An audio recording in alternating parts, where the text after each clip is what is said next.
Jacob lived in the land where his father had stayed, the land of Canaan. This is the account of Jacob's family line.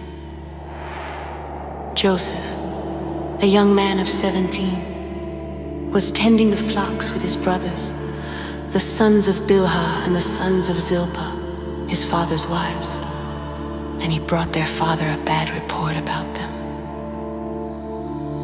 Now Israel loved Joseph more than any of his other sons, because he had been born to him in his old age, and he made an ornate robe for him. When his brothers saw that their father loved him more than any of them, they hated him and could not speak a kind word to him.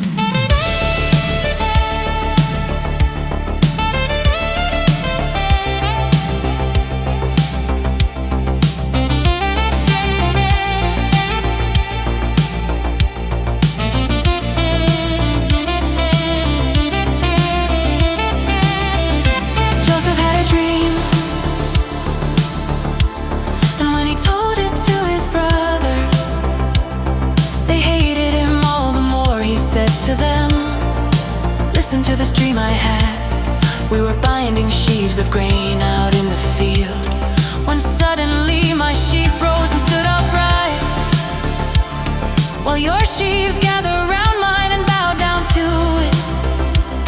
His brothers said to him, do you intend to reign over us? Will you actually rule us? And they hated him all the more because of his dream and what he had said. Then he had another dream, and he told it to his brothers. Listen, he said, I had another dream, and this time the sun and moon and 11 stars were bowing down to me. When he told his father as well as his brothers, his father rebuked him and said, what is this dream you had? Will your mother and I and your brothers actually come and bow down to the ground before you? His brothers were jealous of him, but his father kept the matter in mind.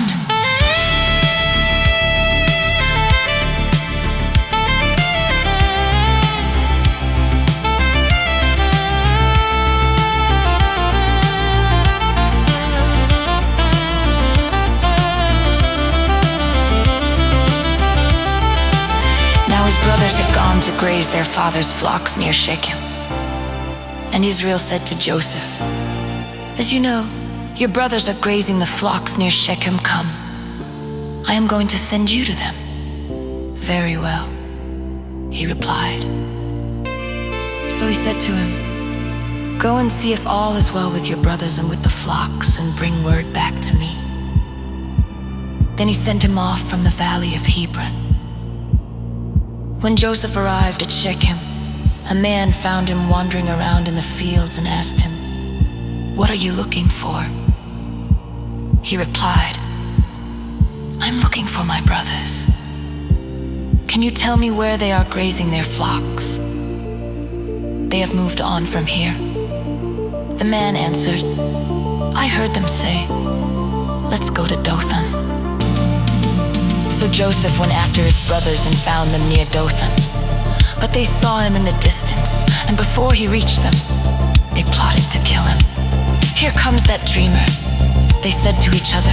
Come now, let's kill him, and throw him into one of these cisterns and say that a ferocious animal devoured him. Then we'll see what comes of his dreams. When Reuben heard this, he tried to rescue him from their hands. Let's not take his life, he said. Don't shed any blood.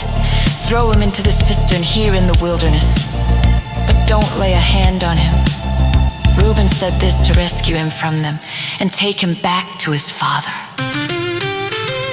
So when Joseph came to his brothers, they stripped him of his robe, the ornate robe he was wearing, and they took him and threw him into the cistern. The cistern was empty. There was no water in it. As they sat down to eat their meal, they looked up and saw a caravan of Ishmaelites coming from Gilead. Their camels were loaded with spices, balm, and myrrh, and they were on their way to take them down to Egypt.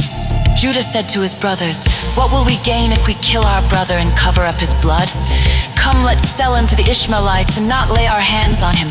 After all, he is our brother, our own flesh and blood." His brothers agreed.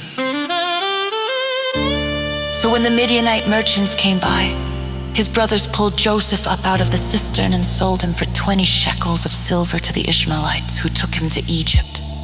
When Reuben returned to the cistern and saw that Joseph was not there, he tore his clothes. He went back to his brothers and said, "The boy isn't there.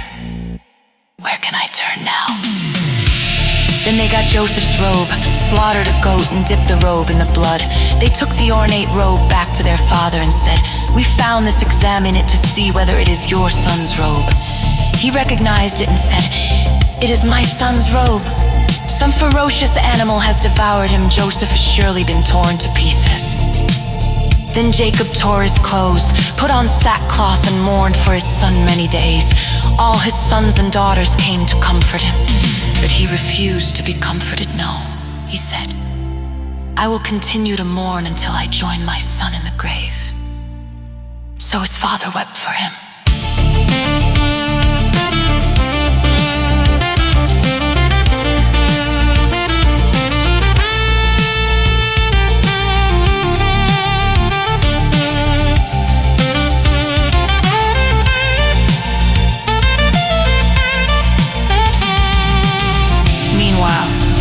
The Midianites sold Joseph in Egypt to Potiphar, one of Pharaoh's officials, the captain of the guard.